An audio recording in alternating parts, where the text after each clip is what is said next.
here are required learning points. Look, this looks like it came out of the Cat in the Hat in terms of the coloring and the font. Thank you very much. I like it. I used it again. One thing that was mentioned was the 3D printing business. And I really think that that kind of belongs in the materials and methods.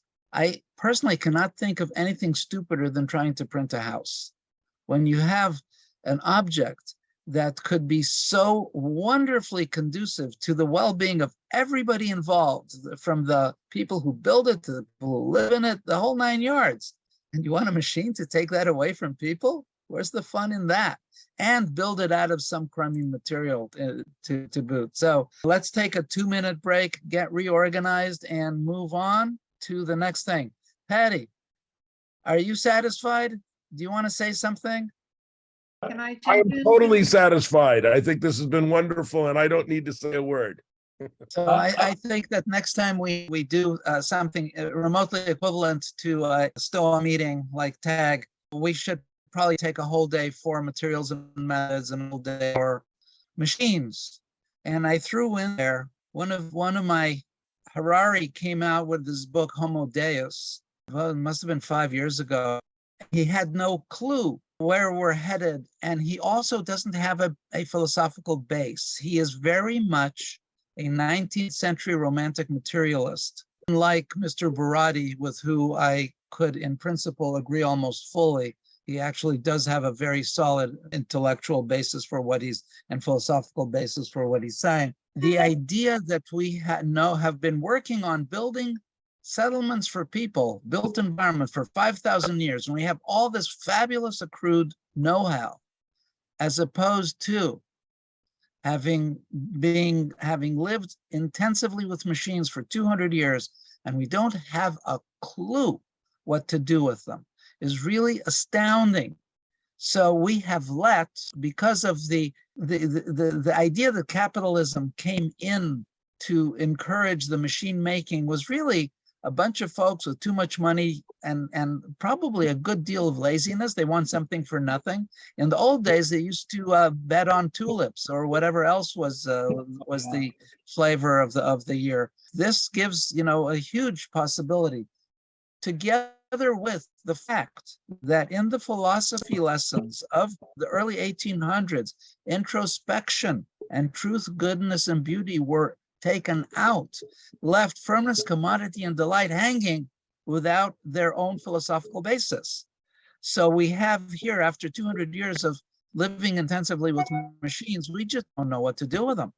Now, the first time a human made a stone tool and killed another human with that must have been quite a while. It was quite a while until real laws were passed that said, okay, maybe this is not such a good idea. So you have the original codes, the original legal codes that showed up about 3,000 years ago, 3,000 BC, together with the cities. They brought with them legal codes. So I think that the idea of the machine in life, in human life, is something that needs to be reviewed seriously by people who really are serious about it. And we can't leave it in the hands of adolescent psychopaths, or adolescent-minded, because now they're all middle-aged, they're old, who created the world that we are experiencing. Part of it is wonderful. We would not be here without technology, literally. And I'm very grateful for it. And most of the technology that surrounds human communication has been very good. The technology that tries to do something else, not so much. So thank you for letting me rant. Okay. Any more comments, thoughts? We're going into architectural education. I had one thought, was that when the telephone was invented, somebody could have said, I'm going to call a librarian and have her or him read Shakespeare's plays to me over the phone, because now I don't have to go down there. But it turns out that a book, that piece of technology, is actually pretty damn good. So it's a settled piece of technology, and the other things may actually be more awkward. So we have to figure out how to employ these things most strategically. Exactly. It's called appropriate technology. Everything, there's an appropriate technology. A pencil didn't exist before what, 1750, 1800, 1850. I mean, they didn't have pencils. You just had Yeah, graphite. that's right. Oh, I have a book on pencils, and I have to say, the one flaw in pencils I've always found is that when I'm down to the end, it's usually about where the best version of my design is. And I've taken the time to snap off the eraser, sharpen my pencil from that end to see if I could get there quicker, and it didn't work. There So you go. there's no free lunch. There is no free lunch. And it could be that the month it takes a human being to carve a Corinthian capital is an investment in well-being. We need to relook at things. People are not consumers. All the stuff that was ever made by the industrialization of the world and everything that China got, all the dishwashers and vacuum cleaners that all the Chinese people now have, and Ferraris that they didn't have before, they're merely tools. We simply need to look at all the computation machinery, and it's nothing more than that, just as tools, and then figure out how we want to use our tools. So far as AI is concerned, it's pretty clear now from the U.S. Army Training and Doctrine Command published my man-machine rules a couple of years ago. And from what I hear from them, I'm part of their Mad Scientist blog. What I hear from them is that machine learning will be taken up by robots that will be able to kill the other robots very, very well, and certainly kill all humans. So that is probably as not so good as a nuclear winter or nuclear destruction. But think of it, you're the last person in the last bunker and there's a robot out there who's going to kill you. What do you do? Yeah. So the science fiction possibilities are endless, and the solution for that, because good always wins, and all in the universe, all is good, is what we're doing, and figuring out ways to make good environments for folks and living by example. And you're going to have here several presentations from Building Beauty, Iberian Summer School, La Table Ronde, the Utrecht Summer School, and our Classic Planning Academy with Pablo Alvarez Funes. He's going to be moderating. Go for it. This is our last session for today. It's worth one HSW learning unit. Pablo, take it away. Thank you very much. As Nir has been saying, my name is Pablo Alvarez Funes. I am an architect and interior designer based in London, and together with him, we manage the Classic Planning Academy. In this last session, we're going to talk with other colleagues. We're also trying to lead, and we are all working on the same direction to lead the education in classical and traditional architecture, and as well as classical urbanism and classic planning. We do this because most of us, the ones who are architects, we never learned this at the university. We never learned this at school, and we have to learn it by ourselves. And other people other of our colleagues who are not architects have learned by themselves, and now we're spreading the work. All of us do work on the same direction. We all have different and interesting ways of doing it, and each of us is going to talk about the way we do the stuff. So the order we're going to follow, I'm going to start first, then talking about our Classical Planning Academy. Then is Mr. Hanssen, who's going to talk about the Utrecht Summer School. Then Everard, who's going to talk about La Table Ronde and their amazing activities. Excuse me, Professor Funes. Well, how about if you take us last? I think it'll be better manners. Thank you. Perfect. I was just following the script. My apologies. Then we will have the great Lucien style, which I'm going to suggest to start first, because he's not going to talk about one summer school, he's going to talk about two summer school, the Iberian Summer School, which is the conjoint activities by INTBAU Spain and INTBAU Portugal. And finally, we will have Chris Andrews, who's going to talk about Building Beauty. And then after Chris Andrews, we will talk about the Classic Planning Academy and the work of our students. So if you want to start, Mr. Style, Lucien, that will be great. I give you the word and the share of the screen. Thank you. You're on mute, Lucien. Okay.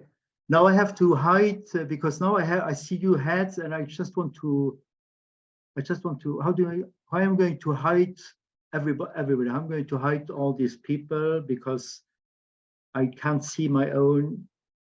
I know that I have little time, so I'm kind of going to really try to stay my 10 minutes.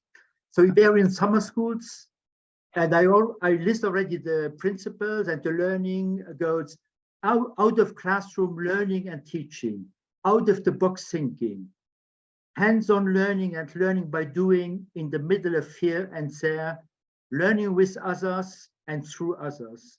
Through others, we become ourselves. That's a fantastic quote by Lev Vygotsky. Very similar to counter projects, charrettes and impromptu workshops. Summer schools are an educational adventure, often also a serendipitous and life-changing experience of discovery, wonder, and friendship. It is also an experience of deep learning, where teaching and learning go hand in hand, often in unknown territory and in uncertain programs which need to be very quickly and efficiently unfolded, resolved, and developed in collaborations with students and professionals one has never met or collaborated with before. The enthusiasm, magic, happiness, and efficiency of well-organized summer school, managed and taught in a climate of openness, emotional intelligence, and diversity, achieve a magnificent creativity and allow to generate collaboratively and convivially work of higher standards of beauty and excellence. The Premio Rafael Manzano Martos with INTBAU Spain and Portugal can look back at 7 very successful summer schools in Spain and Portugal. I participated in 4 of them and will also be part of the upcoming 8th Iberian Summer School in Barcelona.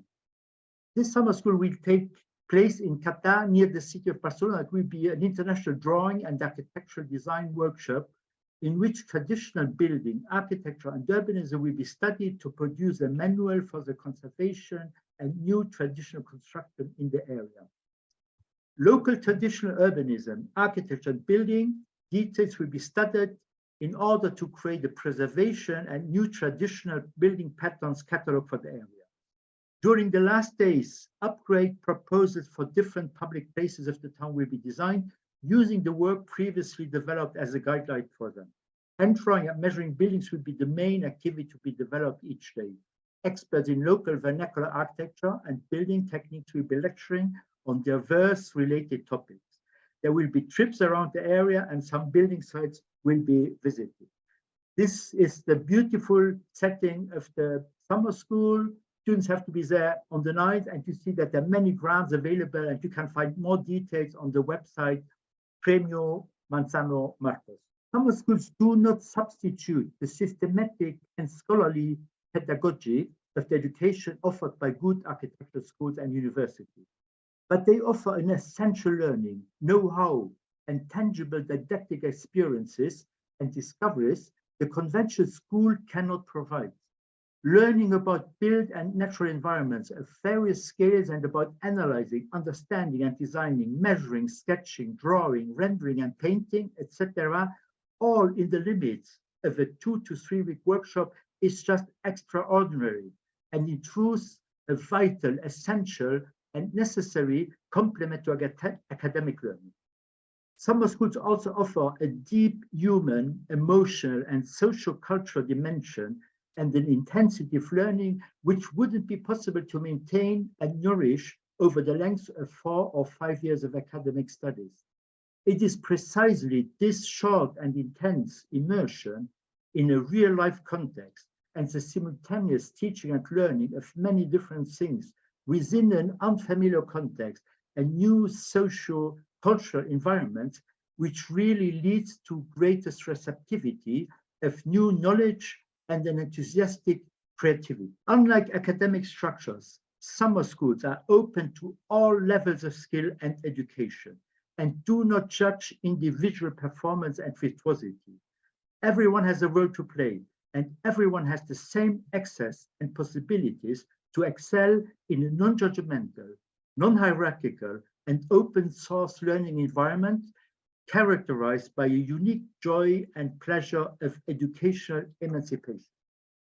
Unlike conventional schools and universities, summer schools do not measure and grade, select and fail. but encourage, invigorate, and elevate every participant to become the best of himself by participating in the most beautiful ritual of learning and experiencing ancestral knowledge and wisdom, and most updated traditional techniques and methodologies to building a most healthy, durable, beautiful, equitable, and diverse human habitat. This is the most recent summer school in Azores. You see the place, Lares on Pico Island, students working, a number of drawings. I just kind of pass through these drawings to be able, so you see covering all scales, the urban details, experiencing techniques which are hand drawing techniques, painting, watercolor, perspective drawing, touching the material, cutting, experiencing, working with craftsmen, discovering the local techniques, improvise, chaotic, intermediate use, reviews in a relatively informal setting, but also the serenity, drawing, intimacy, beautiful moments of final rendering, and the production, which is always very, very exceptional and surprising, and often done independently by students, because at some point students take a lot of responsibility and then they just go and they run and they produce fantastic stuff. So this is the project we were producing, and detailed renderings. Each student takes a part of the project, and then professors participate. This is a rendering by Pedro Palazzo, who was a teacher in the summer school, and students rendering. And everybody puts a hand on the rendering and the final charrette. And here you see the before and after. So you see it's very strategic, it's very economical, and very spectacular. So it's a kind of really viable, tangible production in a very, very short time. Another summer school was in Basque Valley in the Basque Country. So you see the people and you see always happy faces. The participants of this summer school studied, analyzed the traditional construction, architecture, urbanism of the Basque Valley, collecting data and drawing by hand the streets, details, and buildings of Mayor and other nearby towns. Several projects with the consensus of the Mayor community were designed during the last days, in addition to proposals made to improve different public spaces. The aim was not only to document, understand, and assimilate the relationship between both architecture and urban structure and the landscape and culture, but to emphasize that we can continue to work in this day and age without breaking this rule. I'm going now quickly about the drawings. So learning from craftsmen, learning from locals. So you see stone cutting demonstration and a skateboarding demonstration by one of our faculty, Frank Martinez, which unfortunately didn't go well. Drawing by hand and getting a feel for local building culture, sketching urbanism and architecture, sketching in Siga, sketching again, detailed elevations with very precise measured drawings, studying the roof, studying the figure, the morphology of the town. Each student takes a building and draws it to grade, and then we put together the street, drawing inside and outside by hand, not by artificial intelligence. And then daily feedback loops. So when people do something, there's an immediate reaction, there's a discussion, mostly friendly and constructive. And then final projects, which are mostly additive without demolition or very little demolition, mostly incremental and kind of constructive. And then the local citizens participate, are very enthusiastic witnesses of the final results. Sevilla with Manzano Martos, Manzano Martos. I just go and you kind of see the quality of pictures and also the range. And again, happy faces, happy times, very elaborate streets, studies, detail. In Sevilla, obviously, the production is always dependent on faculty, students, and the local setting. So in Sevilla, we studied the inner passages and courtyards and architectural details, as you can imagine, as this makes so much part of the identity. A master plan, which was already based on the original concept by Professor Samir Yunus, sections through the master plan, and a review also based on Samir Yunus' proposal, sections through the project, character studies, street view, and that's it.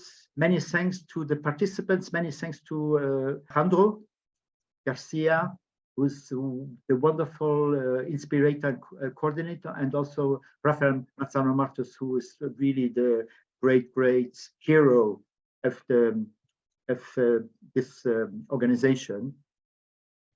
And muchas gracias. Here, the last picture is a project I was involved with in Madrid summer school. So you see it with this simple before and after exercise, which are very demonstrative and help also to convince local communities how they can proceed in improving their built environment. Thank you so much.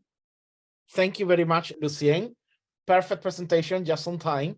Thank you very much for showing all the beautiful initiatives that you have been leading in Spain and Portugal. Obviously, this is a conjoint effort. It wouldn't be possible without you. You are one of the spirits that moved that. And also, I would like to give from here a special thank you to Alejandro Garcia Hermida and Joseba Gaña, which is also the presidents of INTBAU Spain and INTBAU Portugal, who are also the people who make this possible. Thank you very much, Lucien. Okay, thank you. Now, Ms. Everard, do you want to talk about your activities in La Table Ronde? Yes, with pleasure. Just a minute, I'm just trying to share my screen. Perfect. Okay, can you see it? Yes? Yes. Great. Great. So I will thank you very much, Pablo, and thank you, Lucien, for this great presentation. So I will explain what La Table Ronde de l'Architecture is organizing each summer. It starts in Brussels, and now it's happening in Bruges, in the beautiful city of Bruges. So La Table Ronde de l'Architecture is a non-profit association dedicated to the defense and teaching of beautiful, humane and sustainable architecture and its associated craft. In a spirit of harmonious cooperation and freedom, the TRA brings together more than 500 members, craftsmen, architects, urban planners, historians, writers, entrepreneurs, and curious people of all kinds to learn about the 1,000 years of old legacy of architectural tradition that prevail until the advent of modernism, and that have graced the world with their benefits, countries, cities, villages, all different and all more beautiful than the others. The TRA argues for the rehabilitation of reason in the art of building. It is not only about the survival of our economy, our ecosystem, and our culture, but about the very meaning we give to life. A commitment to history is not retrograde. On the contrary, the most fruitful tradition were all born of a U-return. Guided by reason and based on history, the TRA extract from this tradition their primordial principle in order to draw a concrete and sincere application suitable for today's architecture. Again, I'm sorry about my English.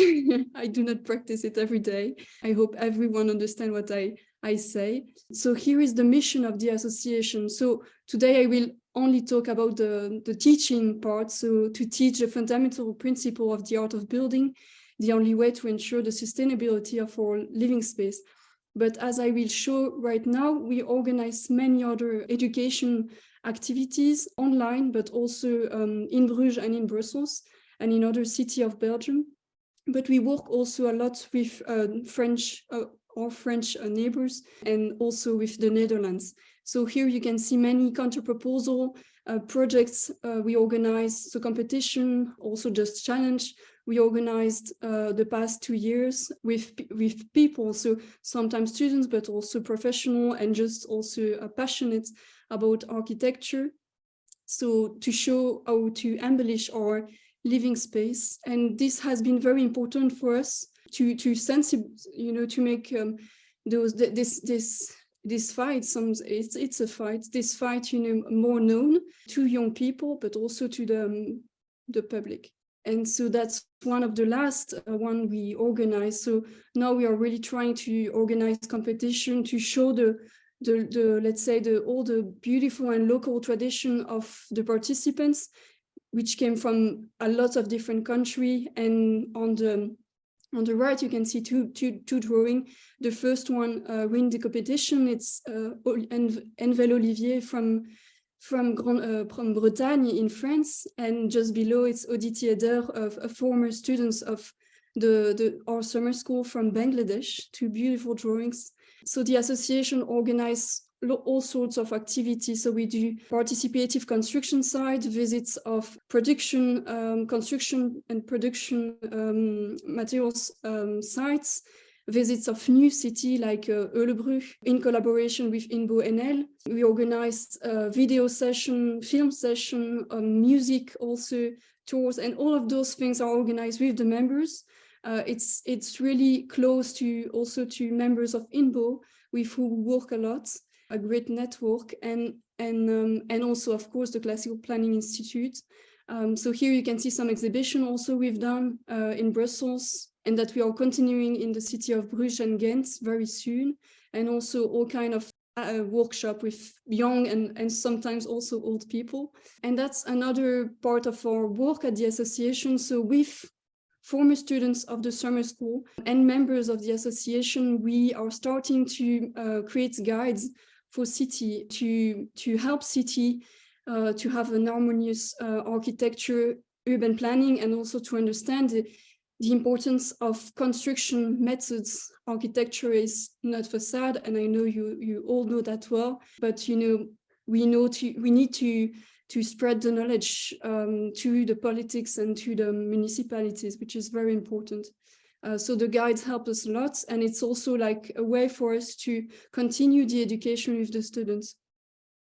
So that's pictures of the first and the second summer school we've done in Brussels. You see all the students. We worked with many great teachers.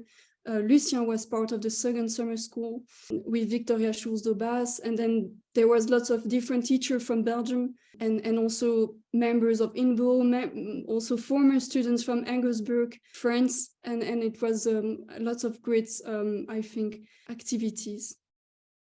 And now we had the Bruges Summer School of Architecture and Crafts, which happened last year, which was a great success. We really want with the association to focus more on crafts, that architects and craftsmen work hand in hand. I don't know if you said that in English, but work together. And so to do more and more workshops with our students. So this year, and you will see some picture of the previous summer school just after this. This year, the summer school is working a bit differently. So we work with modules. So students under 25, they have to do the core curriculum, which is some kind of introduction of architecture, urban planning and construction, which is happening in Bruges. And they stay in the domaine du Château de Belém, which is very close to Bruges. It's a beautiful place where they have, let's say, the lecture and some of the drawing course, and all the visits and workshops are happening in Bruges, but also in other cities in Belgium. And this is 4 weeks in July. And then there is 3 other, let's say, modules. So the 5th week is just for Gothic architecture, is the love of Gothic architecture. And of course, it's linked to Bruges. You will see more details just after this. And then it's the 2 second modules, it's about hands-on craft. So it's really working with craftsmen. How architects can, use those principles into real construction. So the first week of the summer school, so out of 7 weeks, if the students want to participate to the 7 weeks, is really an introduction of architecture and urban planning. And we have great teachers coming for that, who are, as I said, lots of them part of INTBAU or members of our association. And so you can see the students, they are visiting lots of beautiful places in Bruges, studying in our library, doing measure drawing, but also studying the urban planning of the city. And sometimes they work in groups, sometimes they work in smaller group. And then the second week is dedicated to the art of drawing. So this is really a lot of measure drawing, observation, studying close to the building. So you can see here, like last year, students studying different parts of those different houses, and our library is very close to that. So it was also very easy for them to just sit and have a cup of tea and measure things at the same time. And I think this is a really good exercise for them to understand how things are built and how things are built to last. And for that, we have different teachers also coming for the different, let's say, exercise. 3 minutes, Nadia. Oh yeah, I'm going fast. And then week 2, still so drawings. You can see lots of different drawings. So they study buildings. And then on week 3, it's dedicated to the art of building. So they have a small projects, and they really have to go deep in the way it's built. So those are a pavilion from last year. And then the 4th week is dedicated to the art of embellishment. So it's really linked to the way the association works with counterproposal. So during that 4th week last year, the students did a huge project for the train station of Bruges. Some work on the train station and others on different buildings around the train station. So we have students who are between 16 and 35. And hopefully maybe we will have also other kind of students coming next year. So you can see other great projects. So the students are some high school professional students in architecture school. So it's very mixed. And then week 5 this year will be really dedicated to the study of Gothic architecture and also all the thinkers of that movement. Like Viollet-le-Duc or Ruskin or Pugin, and then of course drawings, a lot of drawing and visits. Those are all projects that has been done last year, and also some crafts, some ornaments, very important, how to use nature to make beautiful things. And then week 6 and 7 are really hands-on crafts. So they will do some projects, they will have lectures, go to the production sites of materials, visit workshop, and Patrick Webb is going to come this year. So we are really, really excited about that to help us make this happen and be successful. So the Bruges Summer School, the application are open, so please spread the word, and thank you very much for having us. Thank you, Pablo. Thank you very much, Nadia. I think it is very interesting that you're going to study Gothic architecture. I think you are one of the very first ones in doing that in a summer school and in general. And it's always, I always say that the Gothic is always like the great misunderstood in terms of traditional architecture. We all go for the beauty of classical Greco-Roman, and we all forget about Gothic. It's always like that sibling we never talk about and things like that. So it is very interesting, and I am looking forward to see more about what you will be doing about the summer school. And it's really, really interesting that you're moving through Gothic. And you will come this year, so we are also really happy. Yeah, I'm looking forward. Actually, I'm looking forward. Thank you very much for inviting the CPA to that. Yes. Next one is Ruben Hanssen, who is going to talk about the Utrecht Summer School and his initiatives on Let's Build a Beautiful City, and his otherwise very good podcasts about the aesthetic city. So please, Ruben, feel free to start.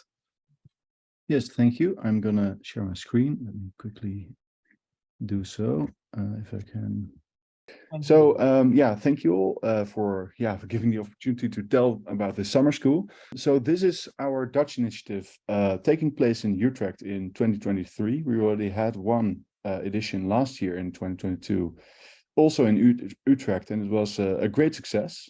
So, well, what is it? Well, the school is called Let's Build a Beautiful City, and that's kind of a rallying cry to basically say like, hey, we want to build a different kind of a city. We want to do things differently and really focus on a concept that is not really talked about, and that is, well, beauty. And you all know this topic quite well. So it is basically a summer school teaching traditional and classical architecture, but also urbanism, and it's really more about urban design. So it is organized by INTBAU Netherlands and our own foundation to organize this Stichting Takeout, traditional and classical architecture and urban design. And it is, it has always place for 24 international students. Last year we had 22 because there were some people who could not make it last minute. But and it takes place in the beautiful city of Utrecht. And this is a beautiful city with a historical city center in the core of the country. So it's really easy to reach. And it's also a beautiful, very diverse place to study urbanism. And it's really well known for its huge, well, of course, the great cycling infrastructure, but it's also close to a lot of really interesting small towns. And it has, of course, a very huge underground like parking garage for bicycles. So there's some interesting things to show, but also some interesting contrast, of course, because around the central station there's a whole new area, which is kind of the opposite of what we want to achieve. So we have an international team of teachers, some of which are, I think, also listening right now, and funded by sponsors, and this year also by crowdfunding. So who are we?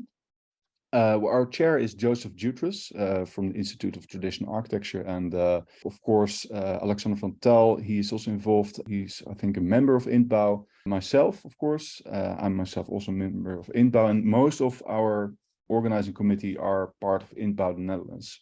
Then Mieke Bosse is also a big power behind this summer school. She works at Scala Architecten, is a very, very experienced Dutch architect, and brings great energy to the team, and has a lot of connections, of course, organizing this a bit easier. And of course, Vincent Veneman, also known as Uplifting Architecture. And then we also have help, of course, from Flavio Diaz Miron, who is now active setting up INTBAU Mexico. So a very diverse international team of urbanists, enthusiasts, and architects. Then let me see. So a bit about Utrecht. Well, it is a medium-sized town, 360,000 inhabitants, but a beautiful historical inner city. And you see here in the pictures, our location is on one of the beautiful canals, very close to the train station. So an ideal location. And it's basically a medieval core with it used to be, of course, a Roman city, and then you can actually still see where the Roman walls were, quite near the big tower of the Dom. But anyway, and there's some really nice 19th century neighborhoods surrounding it as well. Why are we doing this? So, well, our country is, of course, very famous for the super Dutch architecture, and there's no traditional or classical architecture education at all anymore in our country. So we think it's very healthy to just have an alternative. It should be taught. I think it's just very logical that there is such a summer school or anything where people can learn this if they want to, because it's just bizarre. There's nothing at all. So we decided to start this school out of dire need for this alternative. And it's all we have in the Netherlands at this point. So, and as Lucien Stijl already said, it's a great way to instill knowledge in an unconstrained way and a bit more informal. And it's also really great for creating new connections and for them also to build their network. Let me go to the next tile. So, well, a great difference in what the practice is envisioning for cities nowadays and what is provably preferred by most of the people. So there's a little bit of a density difference between the two and scale difference, but you get the point, what we're aiming at here. And left is actually a plan for what is now planned in Rotterdam for the new football stadium. And I think the plan has been, by the way, this master plan by Office for Metropolitan Architecture has not been accepted, but anyway, I digress. It's a horrible plan. So what is the aim of the summer school? Well, to give these students the chance to design a part of a beautiful city and using time-tested traditional and classical design principles, which are, well, taught by some of our teachers, but also learn a lot about the history of urban design in the Netherlands. A lot about urban planning practices in the Netherlands, and not only after the war, but also before the war, mostly before the war. How, for example, the canal rings in Amsterdam were planned, and what those, we have some Dutch historians who tell us all about how it was possible to create those canal structures, and because the Dutch were one of the first to have kind of a modern sense of urban planning. So it's a very interesting curriculum and a very diverse set of teachers as well. So here I have just some images of the teachers working and some of the sketchbooks. Last year's edition, of course, with 22 international students from very diverse backgrounds. It was literally all over the place, from Israel, even from Trinidad, with 3 weeks of lectures, excursions, and of course the design studio. So here you see the whole group. And yeah, just great excursions through the whole through the city. Yeah, a lot of drawing involved, of course, on location. We had beautiful weather, watercoloring. Yeah, it's just crazy how fast time goes. Also, measured drawing with Robert Cox, Connor Lynch, which 3 was minutes. great. Yeah, okay, I'll speed up. So yeah, just some images to show all the work. Also, a lot of interesting excursions, including to the, well, let's say, interesting plan in Zaandam. Yeah, here you see, well, some of our students receiving their. So next year we're planning for, again, 24 students, another design location in the same city, and we're already busy organizing the school. Finally, how about funding? Well, we have some, we want to offer some scholarships, more better excursions in the library with books, better drawing supplies. So a little bit of cheeky self-promotion, help fund the summer school. We have a Kickstarter campaign running. We're only at one bit over 1/5, so we still have a bit to go. So if you know anyone who would like to sponsor this initiative, please let us know, because we would like to make this even better and make it a recurring thing over multiple years. So thank you very much, and we hope to also, of course, if you know anyone who'd like to subscribe who wants to register in the summer school, please send them our way. We're more than happy to welcome them in Utrecht this year. Perfect. Thank you very much, Ruben, for this presentation. I think that the whole title of your initiative says so. Let's build a beautiful city.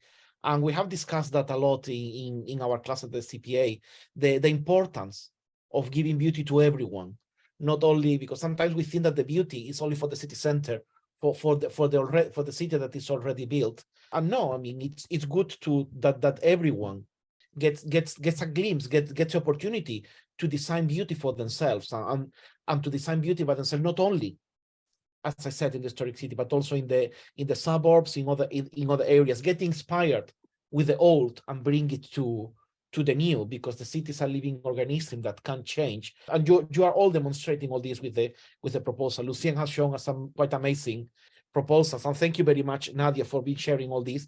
Please, both Nadia and Ruben, please feel free to share the links in the chat for everyone, so that everyone can access and know which is the link for the fundraising on your website. And I hope that all of us who are listening, both now live and also everyone who will be listening to us on YouTube, please join their summer school. It will be an amazing opportunity to learn a lot about traditional architecture in a very practical environment, which is always great.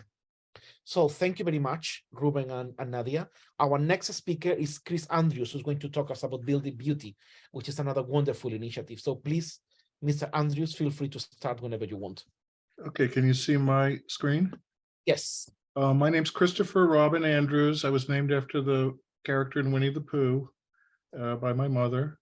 And I'm going to talk a little bit today about the Building Beauty program, which I'm a founder and also an instructor in that. Just make sure I can change my slides. So this is, we're in the, our school is actually in Sorrento, Italy, which is a half an hour south of Naples. We're an architecture school that's primarily focused on the creation of beauty in the built environment. We were established in 2017, and we're located at the Santa Ana Institute, which is a former convent in Sorrento. And since 2020, because of COVID, we've been providing our courses online. And in some ways, that's actually been, there's been some positive things about that, because we've actually been able to reach. My apology to interrupt you. I don't think we are seeing your screen. We are only seeing some diagonals in blue and black. Okay. Yeah. Yes, we can see the PowerPoint. Okay, great. Okay. So our school is based on the methods. It's a one-year postgraduate program in architecture. It's based on the methods developed by Christopher Alexander, who, as I'm sure many of you know, wrote with several colleagues in the 1970s a pattern language. That's his most known work. But we're placing particular emphasis on the book, his last book, or last 4 books, the Nature of Order books, and really focusing on the kind of maturity of those ideas that were first illuminated in pattern language. Our instructors include former students of Alexander's. I was one of Alexander's last students at UC Berkeley in the 1990s, and I feel very lucky that I got to study with Chris. That was a great experience. Also colleagues who've worked with him professionally, and then other academics and architects who support his vision. And that includes some of the colleagues we see here today who don't need to be named. They know who they are.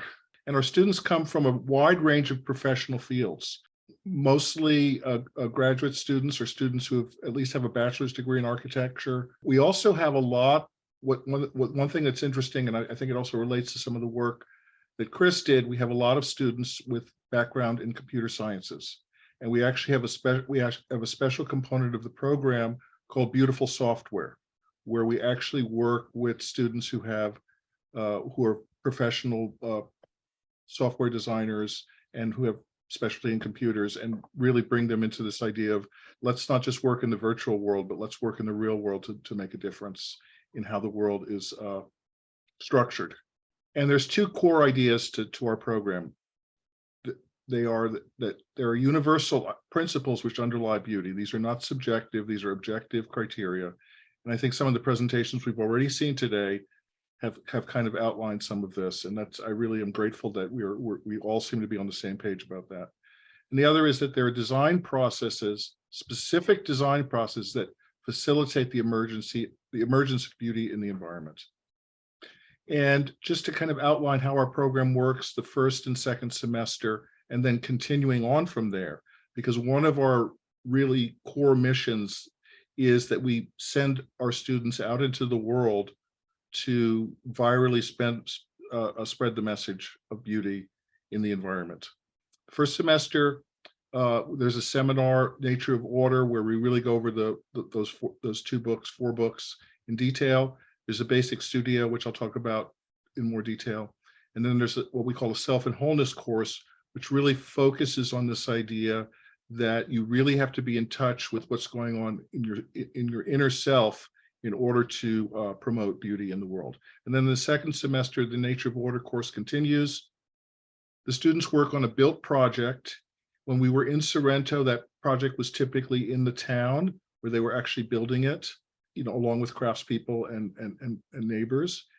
And now that we're doing stuff online, students find an individual project in their community which needs attention and work, and they work on that with their family and their neighbors and their community to make that happen. And then this semester, we're also introducing for the first time a color and inner light course. I don't know if maybe some of you may know that Chris was very much into this idea that color is one of our main ways of structuring our world. And now we're teaching a course about that. And then beyond these 2 semesters, our alumni have now become, after 5 years, some of our alumni have become teaching assistants, and we hope to have them actually teaching the courses in the future. And then also obviously going out into the world and spreading the message of all this. So how do we start the studio? We start with a very small project. We start with an ornament. And this may seem backwards to some people. We've had some architects who think that only ornaments should only come after the architecture is figured out. But we actually start with this idea of ornament from the beginning. This idea that making something beautiful, making something that you can touch with your hands, that you can make with your hands, that you can interact with your heart and your hands is really critical. So here's some examples of ornament. On the left is a project by an Indian student. These are traditional kind of Indian lamps, which are used in ceremonies. And then there's this little spice box, which is made out of wooden lattice. And then a more traditional kind of ceramic pottery project. Then the second project we do in the studio is a furniture project. And because we're doing all of these 4 projects in the space of a semester, most students don't really get a chance to finish their furniture project in the space of the semester. But so these are all projects that are shown in process, what they actually were able to complete in the 4 weeks that we set aside for that. But this is again a really important piece. Students do full-scale mock-ups of the furniture, and then they actually build it out of, in this case, these are obviously wooden furnitures. They build out of wood, sometimes with local craftsmen and sometimes on their own as well. And then the next project after that in the first semester is the home project, where students design a home for themselves, and they mostly build models. That's really how we encourage students to work mostly in model, but some students have also done some drawings, which we show here, just as an example of how that process works. And then in the second semester, we've done two things which I outlined to you. One is when we were in Sorrento, and we're hoping to return to Sorrento this fall to continue work there in Italy. 5 minutes, Mr. Andrews. How much time? 5 minutes. Okay, yeah, okay, great. I'm doing well. Thank you, Pablo. We do a building project in the garden of Santa Ana Institute, the former convent where we are located. And here are students building out of local tufa stone, working with some local craftspeople to do this, to build some benches in the garden. Here are some of those benches as well. And then the other project that students did that semester, or actually the second semester, was they built this lemon arbor in the garden. And I don't know if anyone's been to Sorrento, but this kind of these are very traditional structures in that part of Italy. The lemon arbors and trellises, and the students actually worked with some local craftspeople to build this as well. And some, again, another bench and a fence that was part of the Santa Ana garden. Oh, and then here's a project which we actually did online with a student in Italy, excuse me, in India. This particular student, for their second semester project, worked with a family as a client and redesigned an existing bathroom. And as you can see here, lots of work with color and tile, which is very much inspired by some of Chris's writing.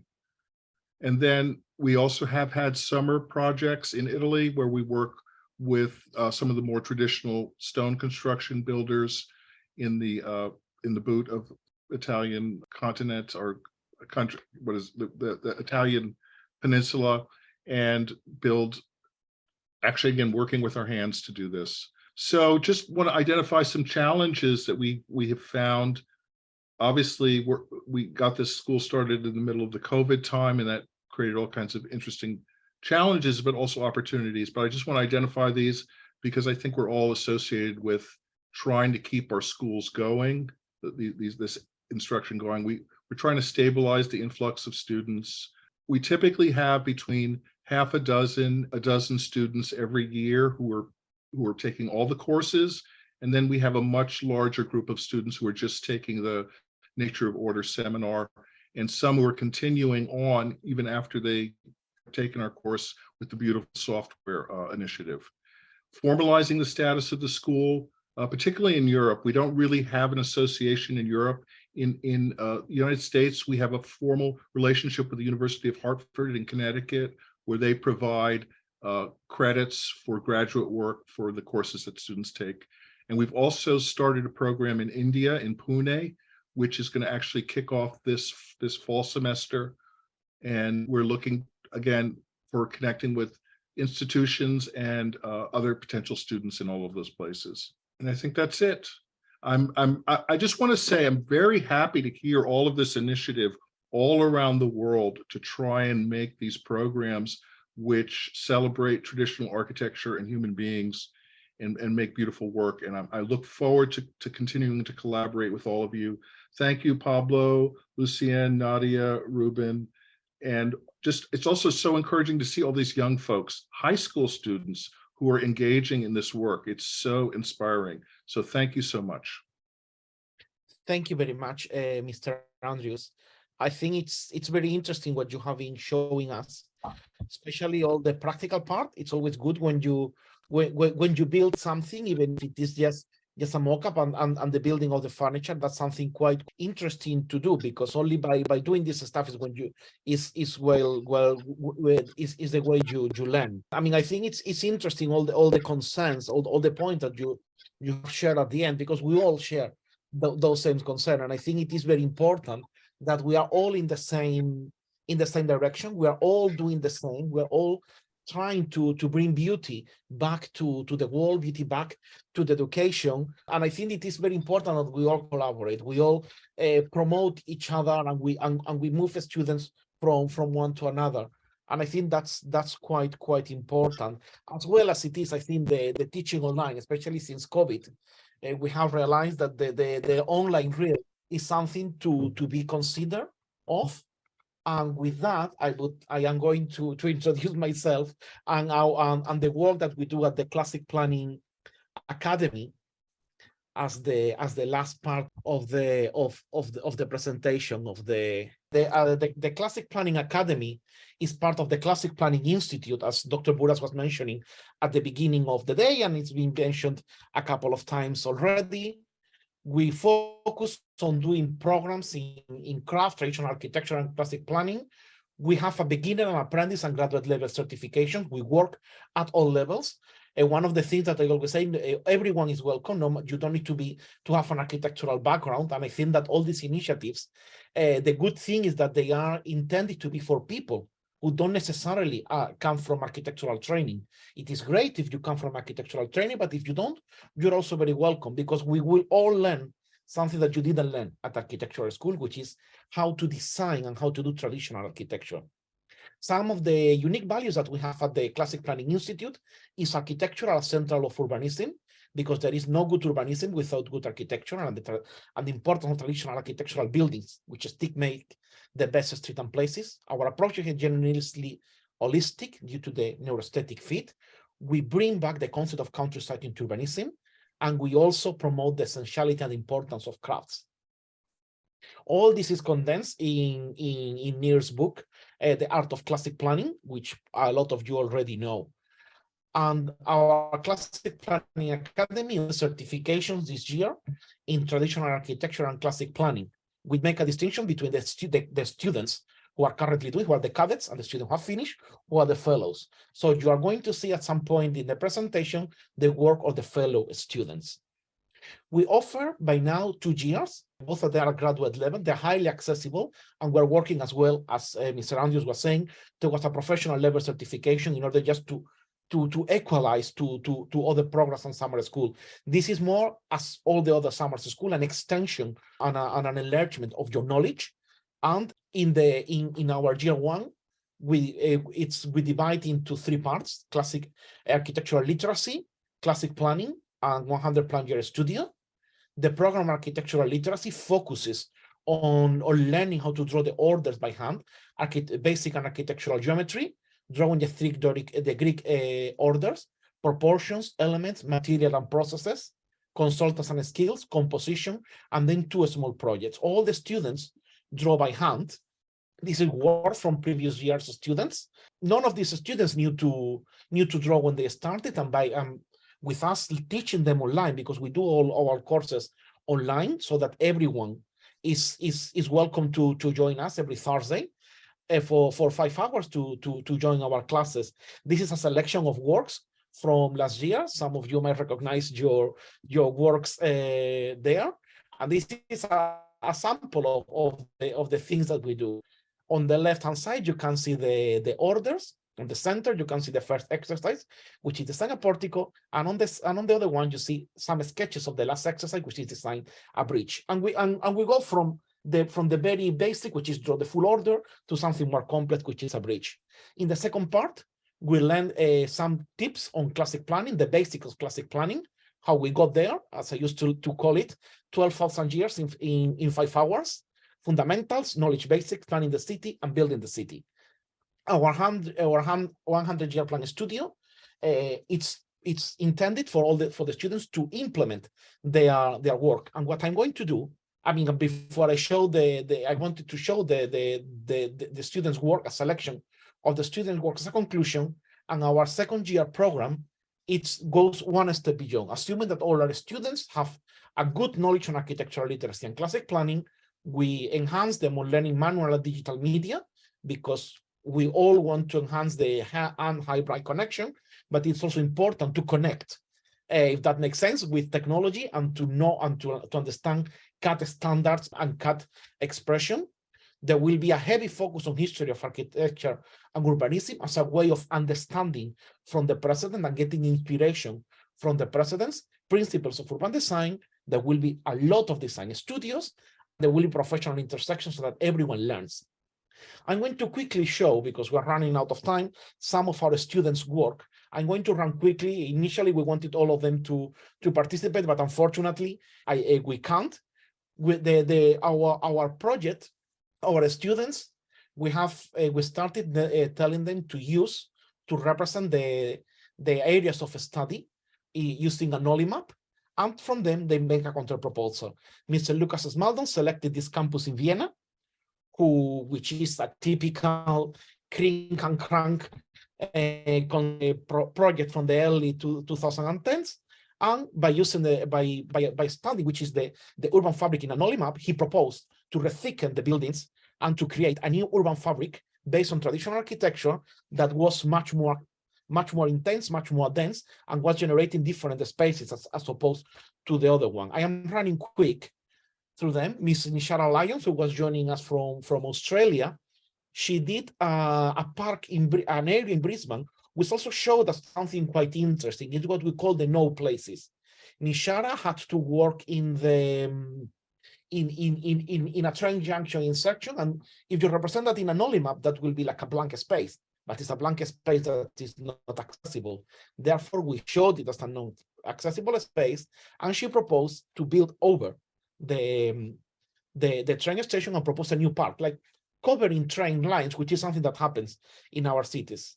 Mr. Kenneth Lambert, I'm going to run very quickly. He decided to study a park instead of an urban space, and his project, the end of his project was an access gate, which we corrected. This is a way of showing us how we correct and analyze projects, and he amended his proposal.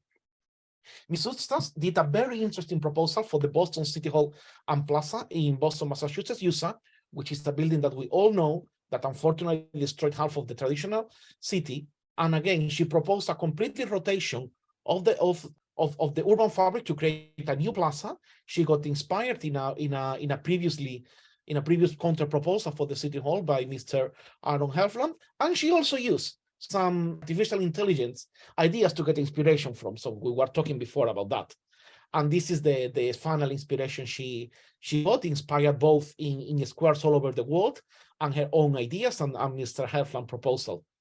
And finally, I am bringing our colleague Ruben Hanssen. He did also a very beautiful counter proposal for the Arena Boulevard in Amsterdam.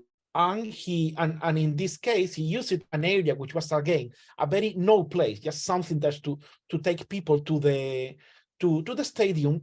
And he created a very nice urban extension, bringing back beauty to an area that is normally deprived of it. So which is like the new urban extension. He did quite a very beautiful and interesting work on it. He studied quite a lot, both Dutch architecture. He worked on the heights. He took a lot of considerations in mind, and he created some beautiful vignettes expressing the ideas, trying to bring back the beauty of the city center to the outskirts of the city. Here is another vignette showing how all this urban space integrates in itself.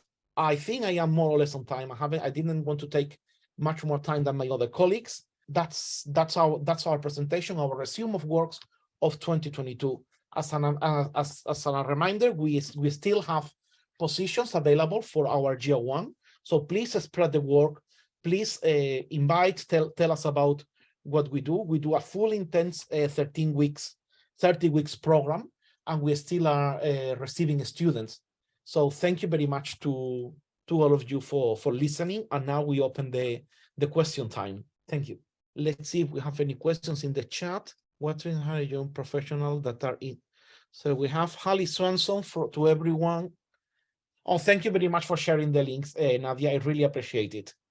What firms are hiring young professionals that are interested in traditional urbanism and architecture? The summer school are fantastic. There are many ways of learning about traditional architecture. Where would you go next? Well, there is a lot of people who do that. I mean, and you have a lot of professionals. Ms. Swenson, you have a lot of practices in London, for example, that do this type of architecture. I mean, you have Stanhope Gate, John Simpson, who was yesterday. You have Francis Terry, you have Robert Adam. You have tons of them. If you want to go for more interior design, you have Catherine Pulley, you have Louise Jones. You have a lot of practices that do classical and traditional design. And around the world? Correct. And around the world as well. You have a lot Michael of Diamond, excuse me for just butting in. I'm really, really sorry. Yes. But I did want to, Michael Diamond has this Diamant in Sweden. He has this this wonderful list of all the practicing traditional architects in the world.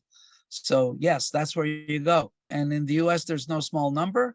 Most notably, Ramsa, Robert A.M. Stern, and DIMSAS, David Schwartz in New York. Ramsa in New York and David Schwartz in DC. Several fine programs in the eastern parts. You have a fabulous team at FFKR in Salt Lake City. You've got a wonderful bunch of people in California. One of the best architects, McDonald in Seattle. So no small number of offices to go to. Yeah, I would recommend you as a guidance. You can always check INTBAU, and INTBAU has a list of professionals as well. INTBAU, the traditional architectural group, you have plenty of choices. It's not only, and you can always open your own company, as many people do. I mean, because there is demand for that in the public. I would say that the only thing is that many of these companies are focused on high-end architecture that sometimes is a bit detached from the reality. Thank you very much, Nadia. Nadia, as I always say, I mean, I have been working all my life in big companies dedicated to classical architecture and traditional design, and it's beautiful. You get a huge satisfaction by designing this, and I get that all my colleagues who work on the same field would say the same. It's always a pleasure to design beauty. Amen. I think that is a great place to stop. Thank you very much for that beautiful statement at the end, Professor Funes. I think we have done it. And everybody who's still here really shows some of the stamina that architects have in general and traditionalists in particular. I would like, with your permission, to ask for the poll to be resubmitted. If we can have that, please. Mr. Cantor, thank you. I hope you're still here. You are. I want to celebrate Dustin Cantor. He's been our technical person all day long. He has sat here and been solving problems and putting out fires and everything else. Let's give him a little bit of a hand. Thank you. Thank you, Dustin Cantor. Let's give ourselves a huge, big hand as a community. I want to suggest everybody turn on your cameras if you so desire for a second for the community to see itself. It's real important to know that we are real people, and that I think that it's time now to start moving into live events. I'm not sure exactly how to do it, some kind of a hybrid, so that we can start meeting locally live but broadcast at the same time, because this is really a unique community of people who really care and have the capacity to execute in that direction. I am looking here for our beautiful final slides so that I won't forget something by accident, because we are in beautiful production mode. And before you have your 4 points from the session, like they say in real estate, it's location, location, location. I think in our business, it's beauty, beauty, beauty. Fill out your forms. And I want to thank our speakers, Enner Brillman, Alexandros Lavdas, Ann Sussman, Carolina Cabra, Cesar Nicolescu, Chris Andrews, Colin Mulhern, Corey Riard, Damu Radshwar, David Morales, David Milner, Nadia Everard, Johan Ressen, Katrin Klinkenberg, who didn't make it, Lucian Style, Michael Mahaffey, Nadia Everard, Nico Salingaros, myself, thank you, Pablo Alvarez, Funes, Philip Esikoff, FAIA, Raymond Loic Chan, Ricardo Barati, Richard Cameron, Richard Taylor, Robert Volek, Ruben Hanssen, Stephanie Tilley, and Zach Kane, who helped us, who inspired us to be here. I am opening the rest of the evening. We can, I think, are we still recording? No, great. We don't need to record from this point on. Opening up the conference to whoever wants to stay for another 15, 20 minutes. We had some unfinished business, I thought, with regard to both the materials session and the AI, and where do we go from here? Don't forget that you can get Witold Rybczynski's book at a 30% discount from Harvard University Press. I want to thank Arbon Precast Stone, AP Formliner, and Vetterstone for their extremely generous support. Thank you for your gifts. In parts of town, this is Capitol Hill, the neighborhood I in Washington. Let me say thank you to everybody, and I'm opening this up for open discussion until I'm just going to ask the last person to turn the lights off when they leave. Open for comments and thank yous and everything else. Good people, it's a real honor to be associated with you. If I may, I'm just seeing names here and faces. Thank you, Nadia, for being such a great supporter of this whole program and contributing so very much to it. Phil, this would never have happened without you. Pablo, thank you. Having the patience with me. I know I'm a slave driver. And you do have the patience with me as well. No, you're wonderful. You're a gift. Mr. Andrews, Chris Andrews, thank you very much for stepping in so fast as you did. Catherine Johnson, always love your comments. Lucien Style, the best urban design teacher in the world.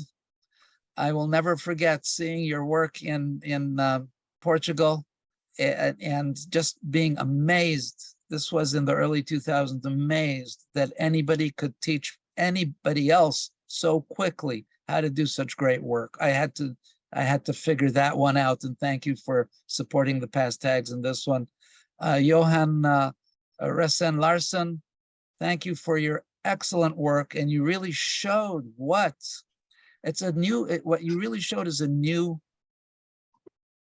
I think it's a new discipline. It's how to actually wield the AI machine, that's a computation machine, to give you the kind of results you generally want. But obviously you're very well trained. Obviously you know a lot. Obviously.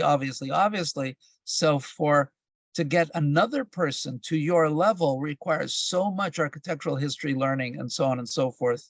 So at least that's what I'm thinking. Thank you. Joan has 2 summer schools, 2 Table Ronde summer schools. Okay, that's it. That's all the architecture you have? Yeah, I know. Yes, So indeed. it is a Lucien was new my teacher discipline. at one of them. Excuse me?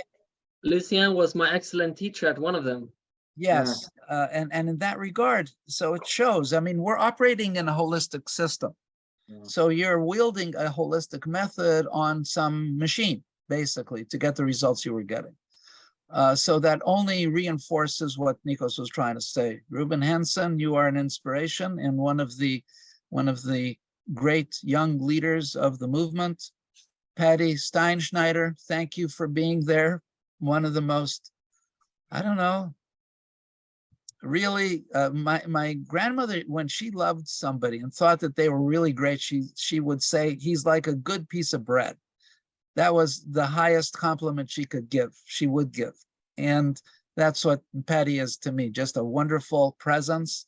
Nick HB, thank you for being there and contributing. Lucas, nice to see you. Kathleen, all of you guys, you caused us to learn more than we knew, our students. I think that's I think we learn more than they do at the end of the day, especially from this Noli process, which also others showed similar kind of results and similar kind of thinking. We actually learned so much, we're going to publish it as an article. If anybody wants to say more about Noli, and I think Lucien has a lot to say about Noli, maybe you come on board as well if you want. Diru, hi, welcome. I haven't seen you in a long time. Tony James, always great to see you. Zareen Rafadia, who is our student now, our fellow now, and she's actually also part of the Classic Planning Studio. You all ought to know her, very, very capable person. Hallie Swenson, thank you for your comments. Chris Fagan, great to see you here. John, I don't know which John that is. If it's John Massengale, thank you. You always honor us with your presence. It would be great if we did the next tag together. Michael Diamant, who is one of the leaders of the movement, maybe the most successful leader of the movement right now. Bruce Donnelly, thank you for being there. Whenever I have a problem I need to solve or need to know something that I don't know anything about, I call Bruce, and he's one of those guys who knows everything about everything. This has really been an extraordinary pleasure. I am trying to see who else I missed. People that I know, thank you for being here. I am opening the conference, the conversation. Please take it from here. Platform's yours. Stage is yours. Thank you very much for being here. I have a question for everybody. I'm working with some architects. We're in the San Francisco Bay Area. I'm in Oakland, California. We're actually trying to start a salon, which is about the beautiful city, which involves all the citizens of our city. And I just wonder if any folks have any experience with doing that kind of thing, or any ideas about doing such things. Can you explain a bit more your idea, Mr. Andrews? Well, it's basically a group of architects who are basically meeting in coffee shops around the city and talking to folks, ordinary folks that are interested, and inviting folks from various different disciplines, a diverse variety of different kinds of people, and just starting an open conversation informally in public places. Yes, I have the place for you. Where were you going to assemble? Well, right now we're working out of a cafe in Oakland called Kinfolks, which is an How about the Long Now Foundation's bar in Fort Mason? Is it? Yeah, that's Stuart. Is that Stuart Brand? Yeah. They invited me to a board retreat last fall to Arizona to Arcosanti and the biosphere. It was really weird being in those places. The people are wonderful, and I think that you're perfect for their space. Okay, yeah, thank you, Nir. That's a great idea. And I can introduce you to Xander, their CEO, if you want. Okay, I appreciate that, Nir. Thank you. And I just wonder if this is an idea that other folks have had in their own cities, this idea that you go out into the public environment and start to engage with citizens about all of these great things that you're doing. That's a good question, and what I think is that there's a lot of multiplicity. We have now 4 or 5 programs that are non-academic with various degrees of overlap, but really they're unique. And if there was a way to make that like an international hopping around the world kind of a thing,